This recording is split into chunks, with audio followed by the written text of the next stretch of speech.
تاسې سوچ کړلی چې ستا د جنازې نه پس به څنګه ماحولي څنګه منظر وی یو څو غنټې پس به جړاګانې غوغاګانې ټولې ختمې شي. السلام علیکم ورحمت الله وبرکاتو. مرګرو یو ویډیو مې نظر نه تیره شوه، ما ویل چې تاسو سره هم شریک کما. دا یو هلک ته جي ډېرې ښکلې خبرې کړي دي، زبردستې خبرې کړي دي.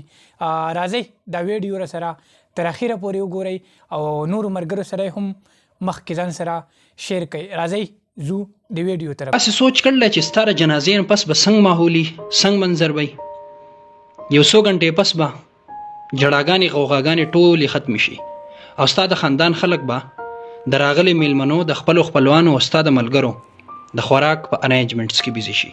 ستا خپل خپلوان به ناست او په دې خبرو باندې به ډسکشن کوي چې د ملک حالات څنګه دي.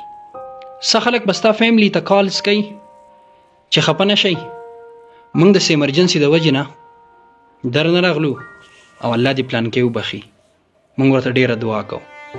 څه خلک به لګیا د واپس تلو تیاری به کوي چې خپلو کورونو ته لاړ شي ځکه چې ژوند ډیر لنډ دی.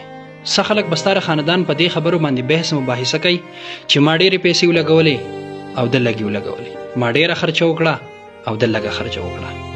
اخر کار به ګڼه ټوله خوره شي، هر سړی به خپل کور ته لاړ شي او بعضې خلک به ستا په موبایل باندې کالز کوي ځکه چې هغوی ته پته نشته چې ته مړې.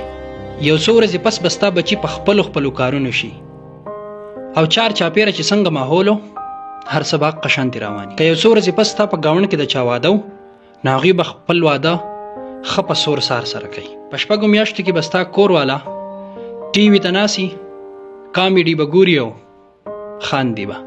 یو کال پس به ته د ټولو خلکو نه هیر شي، ستا خپل خپلوان یاران دوستان ستا کور والا به نارمل زندگی کوي. دا کلونه به د سترګو په رپ کې تیر شي او ته به د هر سړي نه هیرې.